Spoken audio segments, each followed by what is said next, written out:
Über 60% der Deutschen sind der Meinung, die Menschen in Deutschland wären nicht sehr gut bis überhaupt nicht über die Geschichte, Bräuche und Rituale von jüdischen Mitbürgern informiert. Dies ergab eine Umfrage des Statista Research Departments aus dem Jahre 2018. Dass fehlende Aufklärung schnell zu Fehlschlüssen und Vorurteilen führt, hat die Geschichte gerade in Deutschland schon deutlich gezeigt. Um dem entgegenzuwirken, erklären wir in diesem Video den Talmud, eine der wichtigsten jüdischen Schriften zu juristischen und philosophischen Fragen. Der Name Talmud kommt aus dem Hebräischen und bedeutet übersetzt so viel wie Belehrung oder Lehre.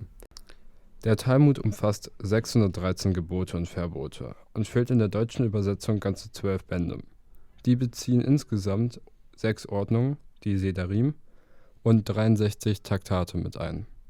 Wenn man vom Talmud spricht, meint man zum einen die von Mose niedergeschriebenen Gebote und Verbote, die Mischna, zum anderen die Interpretation, Diskussion und Auslegung dieser Verhaltensregel, die Gemara.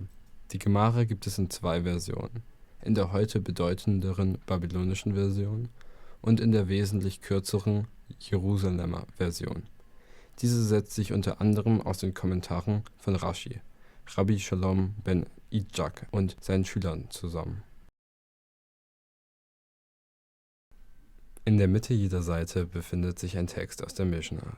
Darum stehen die Anmerkungen und Auslegungen der Gemara. Rabbi Shalom ben Idjak, ein im 11. Jahrhundert in Frankreich und Deutschland wirkender Talmudgelehrter, schrieb die wichtigsten Kommentare in der babylonischen Fassung. Mischna und Gemara lassen sich aber auch sonst gut unterscheiden. Die Mischna beschreibt ganz sachlich die Gebote und Verbote und behandelt vor allem juristische Fragestellungen. In der Gemara dagegen findet man auch Fabeln, Sagen, Gleichnisse und Rätsel. Insgesamt handeln 2/3 des Talmuds von den gesetzlichen Normen und Regeln. Diese werden auch Halacha genannt und 1/3 von Fabeln und Geschichten, auch Agada genannt. Um einen Eindruck in die Gebote zu bekommen, werden wir uns die 6. Ordnung, den Taharot, einmal genauer anschauen. Tahara bedeutet Reinheit, und genau darum geht es in der 6. Ordnung auch. Um die körperliche und seelische Reinheit. Zum Beispiel um die Reinheit in der Küche, die körperliche Reinheit oder um die rituelle Unreinheit der Gegenstände im Alltag.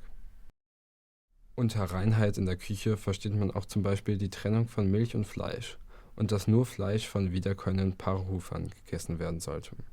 Im Teil zu den körperlichen Reinheiten wird zum Beispiel die Anwendung eines rituellen Tauchbades erklärt.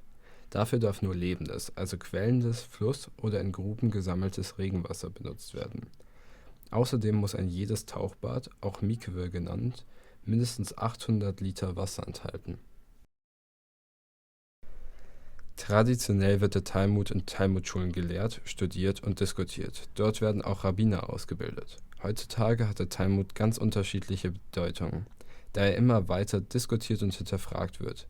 Der Talmud gehört also zu den wichtigsten Schriften des Judentums. Welche Bedeutung seine Gebote und Verbote im Leben eines Juden haben, ist allerdings eine ganz persönliche Frage.